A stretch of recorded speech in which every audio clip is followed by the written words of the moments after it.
Hello students, in this video we'll discuss chapter number 3 migration and urbanization. Students ये chapter बहुत छोटा भी है साथ ही साथ बहुत इजी है। माइग्रेशन भी बहुत इजी टॉपिक है, इसमें कोई कम्प्लेक्सिटी नहीं है, साथ ही साथ अर्बनाइजेशन भी बहुत इजी है।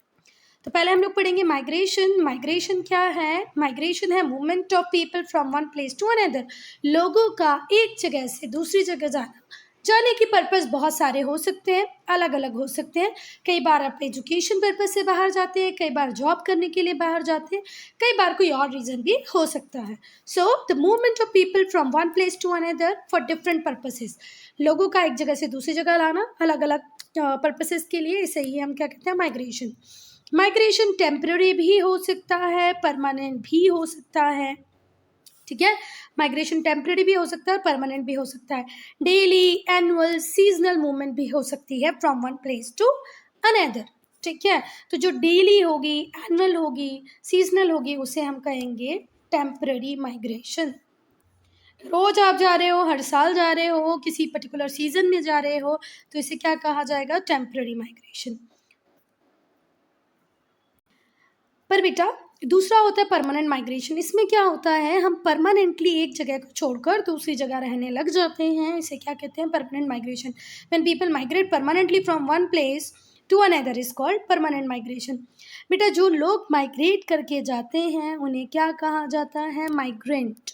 ठीक है, इसके पहले वाले चैप्टर में हमने पढ़ा है इन माइग्रेशन क्या होता है, आउट माइग्रेशन क्या होता है। भले इन माइग्रेशन हो या आउट माइग्रेशन हो, दोनों का एक इम्पॉर्टेंट रोल होता है पॉपुलेशन रीडिस्ट्रीब्यूशन में। जहाँ से लोग जा रहे होंगे वहाँ पॉपुलेशन कम हो जाएगी, जहाँ लोग पहुँच रहे होंगे वहाँ पॉपुलेशन बढ़ जाएगी। पॉपुलेशन इंक्रीज हो जाती है इन माइग्रेशन एरिया में। ठीक है, जहाँ पर लोग आ रहे होंगे वहाँ पर पॉपुलेशन इंक्रीज हो जाएगी। डिक्रीज हो जाएगी वहाँ पर जहाँ पर क्या हो रहा होगा? Out migration. ठीक है, पुल एंड पुश फैक्टर्स की बात अब हम करेंगे। अर्बन एरियाज़ जहाँ पर एम्प्लॉयमेंट अपॉर्चुनिटीज़ ज़्यादा होती हैं, ट्रांसपोर्ट बहुत बढ़िया होता है, बड़ी बड़ी इंडस्ट्रीज़ होती हैं जो लाखों लोगों को जॉब्स देती हैं, माइनिंग हो रही है, ट्रेड हो रहा है, तो ये पुल फैक्टर की तरह काम करते हैं, लोगों को अपनी तरफ अट्रैक्ट करते हैं, खींचते हैं। यार देखो, कहीं पर एजुकेशन बहुत अच्छा होगा तो हम लोग जाके सोचेंगे यार वहाँ रहते हैं, वहाँ एजुकेशन बहुत अच्छा है। कुछ प्लेसेस पर मेडिकल फैसिलिटीज़ बहुत अच्छी होती हैं, कहीं पर जॉब्स ईजिली मिल जाती हैं, कुछ प्लेसेस पे माइनिंग बहुत बढ़िया हो रही है। तो ये सारे किसके अंदर आएंगे बेटा? पुल फैक्टर के अंदर आएंगे, जो लोगों को नियर बाय एरिया से अपनी तरफ खींचते हैं। ठीक है, एग्जाम्पल होगा इसमें बेंगलोर, मुंबई, पुणे, दिल्ली, बहुत सारे बिहार और उत्तर प्रदेश से जो लोग हैं वो इन एरियाज़ में जाते हैं for the purpose of getting job, for good life style, for availing good opportunities, good health, good education. इन्हें हम क्या कहते हैं? Pull factor. ये जो फैसिलिटी होती हैं ये मॉडर्न और लग्जीरियस लाइफ स्टाइल देती हैं, और ये मैग्नेट की तरह काम करती हैं, चुंबक की तरह काम करती हैं।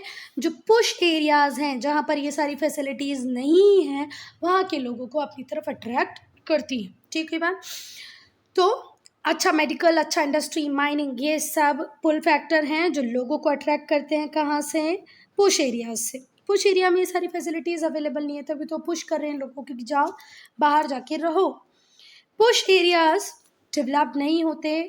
ठीक है, वहाँ पर बहुत एडवर्सिटीज़ होती हैं, बच्चा डेवलप ही नहीं है, वहाँ इंडस्ट्रीज़ नहीं है, इंडस्ट्रीज़ नहीं है तो जॉब नहीं होंगे, माइनिंग नहीं हो रही होगी, लोग भूख से परेशान होंगे और छोटे मोटे क्राइम कर रहे होंगे, स्टारवेशन वहाँ पर होगा, भुखमरी वहाँ पर है, हंगर है, क्राइम हो रहा है।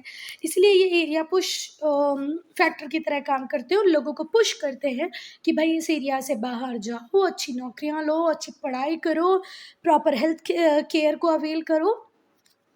तो यहाँ से जो लोग हैं वो नियर बाय एरियाज़ में, अर्बन एरियाज़ में जाते हैं for the purpose of getting job, to migrate to the areas which have good facilities. तो पुश फैक्टर समझ में आ गए बेटा, जो एक व्यक्ति को बोले कि यहाँ से चले जाओ। पुल फैक्टर जो एक पर्टिकुलर एरिया में लोगों को अट्रैक्ट करेंगे, भाई यहाँ आ जाओ। ये पुल फैक्टर वाले एरियाज़ हैं जो लोगों को अट्रैक्ट करते हैं। यहाँ सॉफ्टवेयर इंडस्ट्री होगी, बड़ी बड़े हाउसिंग कॉलोनीज़ होगी, बड़ी बड़ी फैक्ट्रीज़ होंगी। ठीक है, जो लोगों को अट्रैक्ट करेंगे। पर यहाँ पर हम नियर बाय एरिया में देखें तो ये आप लोगों को डेज़र्ट एरिया दिख रहा होगा बच्चा। डेज़र्ट में तो वैसे ही लाइफ बहुत हार्श होती है, बहुत डिफ़िकल्ट होती है, तो इस एरिया से तो ऑब्वियस सी बात है लोग माइग्रेट करके यहाँ रहना या यहाँ रहना पसंद करेंगे। देन देखो यहाँ पर नेचुरल सराउंडिंग ज़रूर हमें दिख रही है, जो कि भी हमारे फिज़िक के लिए बहुत अच्छी, हमारी हेल्थ के लिए बहुत अच्छी, but the thing is that दूसरी फैसिलिटीज़ एडवांसमेंट यहाँ पर नहीं है। ना मोड्स ऑफ माइग्रेशन, माइग्रेशन देखो इंटरनेशनल भी हो सकता है और नेशनल भी हो सकता है। आप दिल्ली से किसी भी रीज़न से अगर आप शिफ्ट करके किसी रूरल एरिया में जाते हैं तो ये इंटरनल माइग्रेशन है। आप किसी रूरल एरिया से मुंबई जाते हैं तो भी इंटरनेशनल माइग्रेशन है। आप किसी छोटी सिटी जैसे कि इटारसी से निकल के आप पुणे जाते हैं तो भी ये इंटरनल माइग्रेशन है। इसमें एक ही कंट्री के अंदर मूवमेंट होती है। पर अगर हम इंटरनेशनल माइग्रेशन की बात करें तो जब आप इंडिया से निकलकर यूएसए जा रहे हैं या आप इंडिया से निकलकर यूनाइटेड किंगडम जा रहे हैं तो क्या बोलेंगे इसे, इंटरनेशनल माइग्रेशन। ठीक है, इंटरनेशनल माइग्रेशन में बेटा 2 कंट्रीज इन्वॉल्व होती हैं, या तो यूएसए इंडिया हो या इंडिया चाइना हो। ठीक है, 2 कंट्री हमेशा इन्वॉल्व होंगी इंटरनेशनल माइग्रेशन में। और इंटरनल माइग्रेशन में या नेशनल माइग्रेशन में सिर्फ एक कंट्री के अंदर मूवमेंट होगी, है ना। जब एक ही कंट्री में आपस में लोग एक एरिया से दूसरे एरिया मूव करें तो इसे हम बोलेंगे इंटरनल माइग्रेशन या नेशनल माइग्रेशन। पर इंटरनेशनल में 2 कंट्रीज इन्वॉल्व होंगी, Japan India international migration, Delhi Pune national migration या इंटरनल माइग्रेशन। देखो national migration, international migration, international departure है, ये नेशनल माइग्रेशन है। फिर on the basis of direction of movement, अगर जिस तरीके से लोग मूव कर रहे हैं उसके हिसाब से हम 4 कैटेगरी में लोगों को या माइग्रेशन को डिवाइड कर सकते हैं। देखो ये इंटरनेशनल डिपार्चर है तो ऑब्वियसली बात है इंटरनेशनल माइग्रेशन के लिए होगा। ये जो एयरलाइन दिखाई जा रही हैं ये नेशनल माइग्रेशन के लिए दिखाई जा रही हैं। हो सकता है ये जो फ्लाइट्स हैं ये इंटरनेशनल पैसेंजर्स को नहीं कैरी करती हूँ, सिर्फ नेशनल, मतलब दिल्ली मुंबई, मुंबई टू कोलकाता, कोलकाता टू चेन्नई ऐसे चलती होंगी। अब जिस तरीके से डायरेक्शन होता है उस हिसाब से हम माइग्रेशन को 4 कैटेगरी में डिवाइड कर सकते हैं। Rural to urban, rural area से, गांव से निकल के आप शहर में जा रहे हैं तो ये रूरल टू अर्बन माइग्रेशन है। अर्बन टू अर्बन माइग्रेशन किसी छोटे सिटी या आपको जो जॉब है वो किसी बहुत बड़ी सिटी में मिली है या किसी दूसरी सिटी में मिली है तो आप एक सिटी को छोड़ के जब दूसरी सिटी में जाते हो तो इसे क्या बोलते हैं बच्चा, urban to urban migration. Suppose करो आप मुंबई को छोड़ के दिल्ली जा रहे हो, दिल्ली को छोड़ के पूना जा रहे हो, पूना को छोड़ कर चेन्नई जा रहे हो। ठीक है, then rural to rural migration भी होता है। कई बार हमें ऐसा लगता है यार कि इस वाले विलेज में हमें हमें मज़ा नहीं आ रहा है, जो हमारे लोग हैं वो किसी दूसरे गांव में जाके रहते हैं, तो आप एक एक विलेज एरिया से दूसरे विलेज एरिया में शिफ्ट कर सकते हैं। इसे हम कहते हैं rural to rural migration. Then urban to rural migration ये भी होता है बच्चा। कितने लोग ऐसे होते हैं जो रिटायर जब हो जाते हैं अपनी सर्विसेज के बाद तो वो अपने होम टाउन में जाके, होम विलेज में जाके रहना पसंद करते हैं, तो इसे हम कहेंगे अर्बन टू रूरल माइग्रेशन, मतलब शहरों से लोग गांव की तरफ जा रहे हैं। और ऐसे होता भी है। कॉजेज़ ऑफ माइग्रेशन, किन किन कारणों से बेटा माइग्रेशन हो सकता है? जॉब के लिए, शादी के बाद चले जाते हैं हम यहाँ से वहाँ। देन एजुकेशन एक इम्पॉर्टेंट फैक्टर है, लोग पढ़ने के लिए, हायर स्टडीज़ के लिए बाहर जाते हैं। लैक ऑफ सिक्योरिटी, कुछ पर्टिकुलर प्लेसेस पे हमें वो सिक्योरिटी नहीं मिलती जो हमें रिक्वायर्ड है, डिज़ायर्ड है, तो भी हम लोग उस एरिया से मूव करके कहीं और चले जाते हैं। तो employment, education, marriage, lack of security, these are few reasons. बहुत सारे रीज़न इसके अलावा भी हो सकते हैं, इन रीजन्स की वजह से लोग माइग्रेट करते हैं। एम्प्लॉयमेंट की अगर हम बात करें तो लार्ज नंबर में लोग माइग्रेट करते हैं अर्बन एरियाज़ में एम्प्लॉयमेंट की सर्च में। अर्बन एरियाज़ में एम्प्लॉयमेंट ईजिली मिल जाता है। यहाँ पर बहुत सारे सेक्टर्स हैं, ट्रेड है, कॉमर्स है, ट्रांसपोर्ट है, इंडस्ट्रीज़ है, और ये अच्छी खासी जॉब्स ऑफर करते हैं लोगों को। ठीक है, आपको पार्लर भी मिलेगा, आपको स्पा भी मिलेगा, आपको लॉन्ड्री सर्विसेज भी मिलेंगी, टेम्पो ऑटोज़ भी मिलेंगे टाउन सिटीज़ में। ठीक है, मतलब यहाँ पर जॉब अपॉर्चुनिटीज़ बहुत ज़्यादा हैं, तो लोग बहुत ज़्यादा क्वांटिटी में विलेज, मतलब ज़्यादा नंबर में, क्वांटिटी क्या, ज़्यादा नंबर में गाँव से शहर आ जाते हैं। ये एक सोशल फैक्टर है माइग्रेशन का। स्पेशली गर्ल्स जो होती हैं वो माइग्रेट करके अपने इन लॉज के घर आ जाती हैं, और कोई ज़रूरी नहीं होता है कि जो आपकी शादी है वो आपकी सिटी में ही हो, बहुत दूर भी हो सकती है, बहुत पास भी हो सकती है, कई बार सिटी में भी हो सकती है, पर कई बहुत बार ऐसा होता है कि शादी बाहर होती है, और बाहर होती है तो लड़कियों को अपने इन लॉज के घर जाके रहना पड़ता है। ठीक है, तो मैरिज भी माइग्रेशन का एक इम्पॉर्टेंट कंपोनेंट है। लड़कियां यूजुअली शादी करके अपने इन लॉज के घर चली आती हैं। Education, urban areas floated with variety of educational institution. यहाँ प्रोफेशनल कोर्सेज भी हैं, डिग्री कोर्सेज भी अवेलेबल हैं, ठीक है, पार्ट टाइम कोर्सेज भी अवेलेबल होते हैं, बहुत सारे एजुकेशनल इंस्टीट्यूशन भी होते हैं। एमबीए के लिए अलग है, इंजीनियरिंग के लिए अलग है, बीबीए के लिए अलग है, सीए के लिए कोचिंग्स अलग चल रही हैं, सीएस के लिए कोचिंग चल रही हैं। तो एजुकेशनल इंस्टीट्यूशन में एडमिशन लेने भी लोग विलेज एरिया से अर्बन एरियाज़ में आ जाते हैं। और जो छोटे अर्बन एरियाज़ में रहते हैं उन्हें लगता है यार दिल्ली, मुंबई, पुणे, इंदौर, भोपाल जाएंगे तो ज़्यादा एक्सपोजर मिलेगा, तो वो लोग और हायर एंड पे चले जाते हैं। हायर एजुकेशन के लिए लोग मूव करते हैं सिटीज़ में, और वहाँ पर जाके रहने लगते हैं। फिर धीरे से ऐसा लगता है कि वहीं पर उनकी जॉब लग जाती है, तो कंप्लीट उनकी लाइफ वहीं की होके रह जाती है। अब हम देखेंगे lack of security. Inter ethnic conflict होते रहते हैं, दो कम्युनिटी आपस में लड़ती रहती हैं, या कभी एक ही कम्युनिटी की दो ब्रांचेस आपस में लड़ती रहती हैं, दो सब ग्रुप्स आपस में लड़ते रहते हैं। कई बार पॉलिटिकल डिस्टर्बेंसेस भी रहते हैं। अगर हम विलेजेस की बात करें तो विलेजेस में जो खाप पंचायत का कंसेप्ट है बहुत ही डिस्टर्बिंग कंसेप्ट है, ऊट पटांग डिसीजंस लेते हैं वो लोग। तो इस वजह से भी जो रूरल पीपल होते हैं वो शहरों में आके रहना पसंद करते हैं, क्योंकि शहरों में उन्हें सेफ्टी फील होती है, सिक्योरिटी फील होती है। क्योंकि सिटीज़ में ऑब्वियसली बात है बच्चों, यहाँ पर लॉ एंड ऑर्डर थोड़ा प्रॉपर होता है, तो बेटर रहता है कि आप लोग यहाँ आके रहें। अगर आप माइनॉरिटी हैं किस पर्टिकुलर एरिया में और लोग आपको डोमिनेट करने की कोशिश कर रहे हैं, आप कुछ प्रॉब्लम फेस कर रहे हैं, तो बेटर है you just shift. Consequences of migration, migration का इम्पैक्ट क्या होता है वो हम पढ़ेंगे, है ना। क्या प्रॉब्लम्स क्रिएट होती है माइग्रेशन की वजह से, या क्या अच्छा होता है माइग्रेशन की वजह से। All in all positive impact भी देखेंगे, नेगेटिव इम्पैक्ट भी देखेंगे। तो जो माइग्रेशन है उसकी पॉजिटिव और नेगेटिव दोनों ही कॉन्सिक्वेंसीज होती हैं। जो मेजर कॉन्सिक्वेंसीज होती हैं वो ये कि लोग जब एक जगह से दूसरी जगह जाते हैं तो इकोनॉमिक गेन्स मिलते हैं और बेनिफिट्स मिलते हैं, ठीक है। People migrate from one area to another for economic gains and benefits. क्यों मूव कर रहे हैं हम, क्योंकि कुछ ना कुछ इकोनॉमिक बेनिफिट हमें मिलने वाला है, कुछ ना कुछ इकोनॉमिक गेन मिलने वाला है। फिर माइग्रेशन रिस्पॉन्सिबल होता है बच्चा अनबैलेंस्ड डेमोग्राफिक डिस्ट्रीब्यूशन के लिए, ठीक है। जिस एरिया से लोग जा रहे होंगे वहाँ पॉपुलेशन होती जाएगी कम, जिस एरिया में लोग पहुँच रहे होंगे वहाँ पॉपुलेशन हो जाएगी बहुत ज़्यादा। तो जो एग्जिस्टिंग रिसोर्सेज होंगे जहाँ लोग पहुँच रहे होंगे वहाँ वो प्रॉब्लम क्रिएट करेंगे, रिसोर्सेज के ऊपर प्रेशर आएगा। इन माइग्रेशन एरियाज बहुत ज़्यादा डेंसली पॉपुलेटेड हो जाते हैं, वहीं पर इसका उल्टा होता है आउट माइग्रेशन एरियाज में। while out migration areas are sparsely populated, ठीक है, वहाँ पर पॉपुलेशन कम बचेगी। देन बेटा इस वजह से एज सेक्स कंपोजिशन में भी चेंजेस आते हैं पॉपुलेशन के, इन माइग्रेशन एरिया और आउट माइग्रेशन दोनों में। जैसे कि गांव से सपोज करो, कौन सा गांव लूँ, समस्तीपुर ले लेते हैं हम। समस्तीपुर से बहुत सारे आदमी मतलब मेल जॉब के लिए मुंबई और दिल्ली चले गए, ठीक है। तो यहाँ से जो मेल मेंबर हैं वो हो जाएंगे बेटा कम, यहाँ पर मेल मेंबर हो जाएंगे ज़्यादा, यहाँ पर भी मेल मेंबर हो जाएंगे ज़्यादा। तो होता क्या है कि जो सेक्स कंपोजिशन है यहाँ पर मेल कम, यहाँ मेल ज़्यादा, यहाँ पर भी मेल ज़्यादा, यहाँ पर फीमेल का नंबर ज़्यादा होगा, यहाँ फीमेल का नंबर कम हो जाएगा। तो ईच सेक्स कंपोजिशन होता है जो पॉपुलेशन का वो भी अफेक्ट होता है, वो भी बिगड़ जाता है इन माइग्रेशन और आउट माइग्रेशन एरियाज़ में।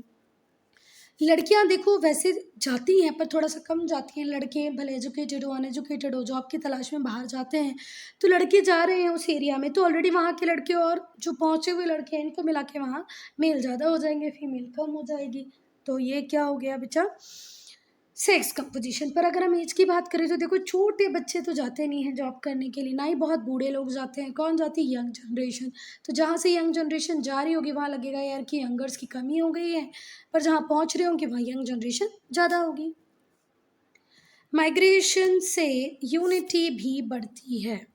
जब दुनिया भर में हमारे इंडियंस जाएंगे तो ऑब्वियसली बात है इंडिया का जो डायस्पोरा होगा वहाँ पर जिस भी कंट्री में रह रहा होगा वो इंडिया को रिकॉग्निशन दिला रहा है ना, वो हमारे रिलेशन उस कंट्री से अच्छे हो जाएंगे। अगर इंटरनल माइग्रेशन या नेशनल माइग्रेशन हो रहा है एक एरिया से दूसरे एरिया में, तो भी बच्चा यूनिटी बढ़ जाती है। हम बहुत डाइवर्स कंट्री हैं, कोई बिहार में रह रहा है, कोई यूपी में रह रहा है, कोई एमपी में रह रहा है। जब ये लोग बाहर जाके रहेंगे तो प्रॉपरली अपने स्टेट को रिप्रेजेंट कर पाएंगे दूसरी जगहों पर, यूनिटी बढ़ेगी, लोग एक दूसरे के साथ रहना पसंद करेंगे और साथ ही साथ ये एजेंट बनेंगे सोशल चेंज का। New ideas, new custom, new culture को लेके दूसरी जगह जाएंगे, वहाँ से न्यू आइडियाज़, कस्टम, ट्रेडिशन अपनी एरिया में लेके आएंगे। हम लोगों ने ये डिस्कस कर लिया है बेटा पहले ही कि माइग्रेशन नेशनल भी हो सकता है और माइग्रेशन इंटरनेशनल भी हो सकता है। ठीक है, अगर हम इंटरनेशनल माइग्रेशन की बात करें तो जो हमारा ड्रीम डेस्टिनेशन होता है वो होता है डेवलप्ड नेशन, जैसे कि यूएसए, कनाडा, न्यूजीलैंड, ऑस्ट्रेलिया। ये 4 मेजर डेस्टिनेशन है परमानेंट माइग्रेशन के लिए। अगर इंटरनेशनल माइग्रेशन होता है तो वो किस किस पर्पज़ से होता है, या तो आप हायर एजुकेशन के लिए जा रहे होंगे या जॉब्स के लिए जा रहे होंगे। जब हाईली स्किल्ड और वेल एजुकेटेड लोग एक कंट्री से दूसरी कंट्री जाते हैं, फॉरेन जाके काम कर रहे होते हैं, तो इसे हम ब्रेन ड्रेन भी बोलते हैं। हमारा जो टैलेंटेड पूल होता है, हाईली स्किल्ड लोग होते हैं, हाईली एजुकेटेड लोग होते हैं, ये दूसरी कंट्रीज़, फॉरेन कंट्रीज़ में जाके वहाँ पर अपनी सर्विसेज देते हैं। इसी को हम बोलते हैं ब्रेन ड्रेन। भाई वो ब्रेन हमारा था पर अब वो काम किसी और के लिए कर रहा है। ब्रेन ड्रेन एक सीरियस कंसर्न है बच्चा डेवलपिंग कंट्रीज़ के लिए, क्योंकि ये कंट्रीज़ अपने मोस्ट एजुकेटेड और टैलेंटेड वर्कर्स को खो रही हैं। जो हमने एक साइंटिस्ट तैयार किया या हमने एक बहुत बढ़िया सॉफ्टवेयर इंजीनियर तैयार किया, एक अच्छा मैनेजर तैयार किया, now they are managing the international companies working in international areas, हमारे इंडिया के लिए कुछ भी कंट्रीब्यूट नहीं कर रहे हैं। तो ये एक सीवियर या सीरियस प्रॉब्लम है। जो वर्कर्स होते हैं ये अपनी एक्सपर्टाइज़ इकोनॉमिक डेवलपमेंट को देते हैं, पर हमारी कंट्री को नहीं, उस कंट्री को जहाँ पर ये रह रहे होते हैं। और जिस कंट्री को ये छोड़ के जाते हैं वो सीरियस इकोनॉमिक हार्डशिप से सफ़र कर रही होती है। अब जो गवर्नमेंट है उसने एडिक्वेट स्टेप्स लिए हैं ब्रेन ड्रेन को रोकने के लिए, so that they can contribute in Indian economy, so that they can put their efforts for the economic development of their own country. अपनी खुद की कंट्री को डेवलप करने के लिए कुछ कर पाएँ, इसलिए हमारी सरकार बहुत कोशिशें तो कर रही है। पर फिर भी देखो, आप किसी के ऊपर बाउंडेशन नहीं लगा सकते हैं। अगर उसको वहाँ ज़्यादा अच्छी अपॉर्चुनिटीज़ मिल रही होंगी तो ऑब्वियस सी बात है वो वहाँ जाके रहेगा। नाउ अर्बनाइजेशन, बेटा अर्बनाइजेशन की अगर हम बात करें तो अर्बनाइजेशन वो प्रोसेस है जिसमें ज़्यादा से ज़्यादा शहर बनेंगे, ज़्यादा से ज़्यादा लोग रूरल एरिया से कहाँ की तरफ शिफ्ट कर जाएंगे, शहर की तरफ शिफ्ट कर जाएंगे। शहरीकरण इसको बोलते हैं। जो छोटे छोटे कस्बे होते हैं वो शहरों में कन्वर्ट होने लग जाते हैं। ठीक है, तो अर्बनाइजेशन वो प्रोसेस है जहाँ पर नए नए अर्बन सेंटर्स बनेंगे, लोग सिटीज़ की तरफ मूव करने लग जाएंगे। इस प्रोसेस में जो पॉपुलेशन होती है वो रूरल एरिया से अर्बन एरियाज़ में शिफ्ट करने लग जाती है और ग्रेजुअल इंक्रीज़ होता है लोगों का शहरों में, और गाँव से लोग हो जाते हैं कम। It shows gradual increase in proportion of people living in urban areas. Urban areas में लोग रहने वाले लोगों का नंबर बढ़ जाएगा। अर्बनाइजेशन का सीधा सीधा रिलेशन होता है बच्चा इंडस्ट्रियलाइजेशन से, क्योंकि जितना ज़्यादा इंडस्ट्रियलाइजेशन होगा उतना ही ज़्यादा अर्बनाइजेशन भी होगा, है ना। फैक्ट्रीज़ में लोगों को काम करने लगे मिलने, इंडस्ट्रीज़ में काम करने मिल जाएगा, है ना। ज़्यादा से ज़्यादा ट्रेड होगा, कॉमर्स होगा, तो अर्बनाइजेशन बढ़ता ही जाएगा। Urban areas usually business centres होते हैं, यहाँ पर ट्रेड होता है, कॉमर्स होता है, इंडस्ट्री होती है। चलो अब हम पहले पॉजिटिव इम्पैक्ट देखेंगे अर्बनाइजेशन के। अर्बनाइजेशन इकोनॉमिक एक्टिविटीज़ को बढ़ा देता है बच्चा। यहाँ पर अलग अलग टाइप की इकोनॉमिक एक्टिविटीज़ आपको शहरों में देखने को मिलेगी। रूरल एरियाज़ में तो आप रह के कभी सोच भी नहीं सकते कि अरे इसको भी बेच सकते हैं, इसको भी खरीद सकते हैं, इस तरीके से भी काम हो सकता है, अच्छा ये काम भी हम दूसरों से करवा सकते हैं। तो शहरों में आप जब जाओगे तो देखोगे भाई कि बहुत सारी इकोनॉमिक एक्टिविटीज़ यहाँ पर होती है, बस आपको काम करने की इच्छा होनी चाहिए, काम मिल जाएगा। लोकल कल्चर बूस्ट होता है। यहाँ पर सर्विसेज शॉप्स जो होती हैं वो ज़्यादा इजीली एक्सेसिबल होती हैं। जैसे अर्बन प्रो वगैरह का नाम आपने सुना होगा कि भाई दिवाली की सफाई के लिए बुला लो, मसाज कराने के लिए बुला लो, पार्लर के लिए बुला लो। ठीक है, आप कंस्ट्रक्शन वर्कर्स को इजीली हायर कर सकते हो, आप पार्लर जा सकते हो, आप जिम जा सकते हो। तो यहाँ पर सर्विसेज और शॉप्स इजीली एक्सेसिबल होती हैं, भले वो मेडिकल शॉप्स हो या भले ग्रॉसरी शॉप्स हो। और अगर नेगेटिव इम्पैक्ट की बात करें अर्बनाइजेशन की, तो इससे अनएम्प्लॉयमेंट हो रहा है बहुत ज़्यादा। हम लोग देख रहे हैं जितने ज़्यादा सिटी बनते जा रही है, अनएम्प्लॉयमेंट की प्रॉब्लम उतनी ज़्यादा बढ़ती जा रही है।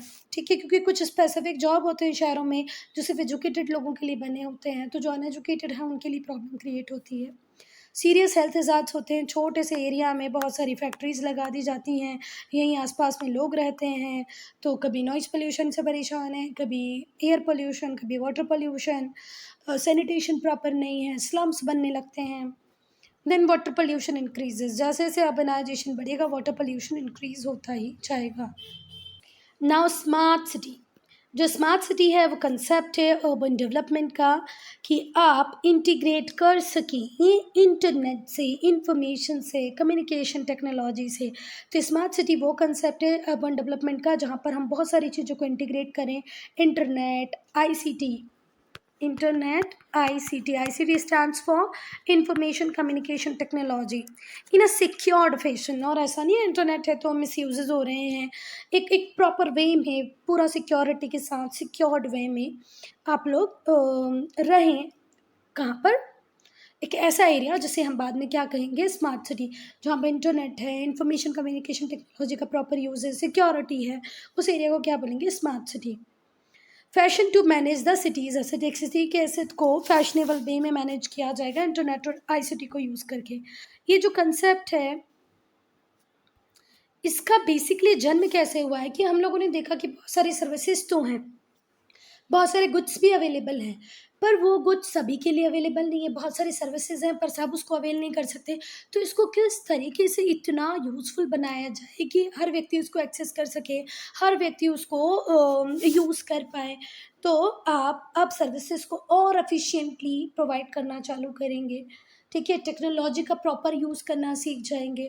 तो ये जो कंसेप्ट है ये प्रमोट करता है अर्बन इंफॉर्मेटिक्स एंड टेक्नोलॉजी को, जिससे कि आप अपनी जो सर्विसेज दे रहे हैं या ले रहे हैं उनको इम्प्रूव कर पाएँ। स्मार्ट सिटीज़ में इकोनॉमिक डेवलपमेंट बहुत सस्टेनेबल होता है।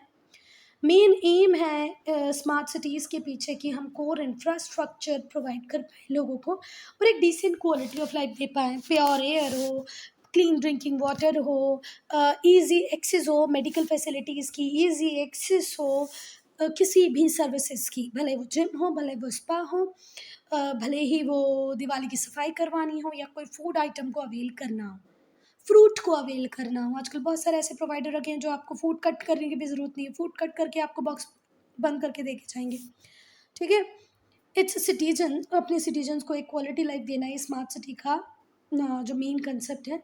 यूरोप पेरिस में, US का न्यूयॉर्क, चाइना का हांगकांग, यूरोप का वियना, कनाडा का टोरंटो, लंदन यूरोप से, जापान का टोक्यो, ये एग्जांपल हैं टॉप स्मार्ट सिटीज़ के। इंदौर भी स्मार्ट सिटी है, मतलब बनने वाली है। So student, I'm ending this video here. Only if you have any doubt, any problem, to write in comment section.